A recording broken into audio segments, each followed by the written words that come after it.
महात्मा गौतम बुद्ध को बौद्ध धर्म का संस्थापक कहा जाता है। उन्होंने वर्षों बोध गया के बोधि वृक्ष के नीचे बैठकर तपस्या की और इसके बाद उन्हें दिव्य ज्ञान की प्राप्ति हुई। बुद्ध ने अपने विचारों और उपदेशों से पूरे संसार को शांति और अहिंसा का मार्ग दिखाया।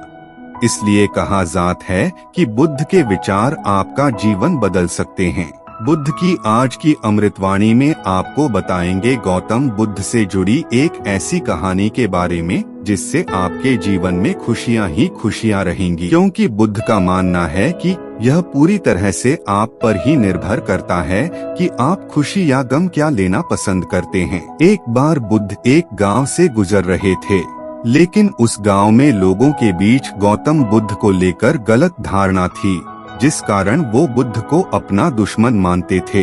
जब उस गांव में बुद्ध आए तो गांव वाले उन्हें बहुत भला बुरा कहने लगे और बदुआएं देने लगे, लेकिन इसके बावजूद भी बुद्ध गांव वालों की बात शांति से और मुस्कुराकर चुपचाप सुनते रहे। गांव वालों ने देखा कि उनकी बातों का बुद्ध पर कोई असर नहीं हो रहा है और वे विनम्रता से उनकी बातें सुन रहे हैं। गांव वाले जब बोलते बोलते थक गए तो आखिर में बुद्ध ने कहा कि यदि आप सभी की बातें समाप्त हो गई हो तो मैं अब प्रस्थान करूं।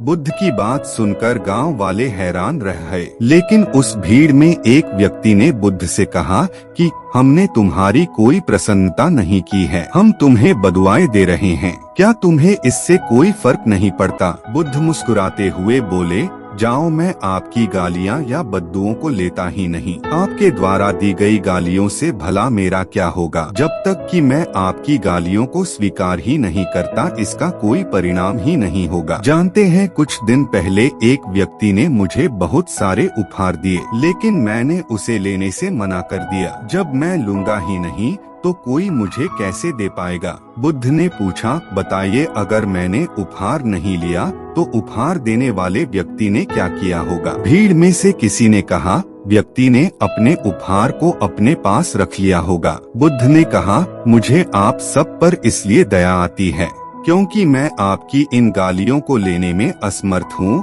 और आपकी ये गालियाँ आपके पास ही रह जाएगी। भगवान गौतम बुद्ध के जीवन से जुड़ी इस कहानी से यह सीख मिलती है कि हम अक्सर अपने दुखों का कारण दूसरों को समझते हैं, लेकिन असल में यह हम पर ही निर्भर करता है कि हम वास्तव में क्या लेना चाहते हैं, खुशी या गम, उदासी या मुस्कान। यकीन मानिए, ये छोटी सी कहानी जीवन में एक बड़ा बदलाव ला सकती है।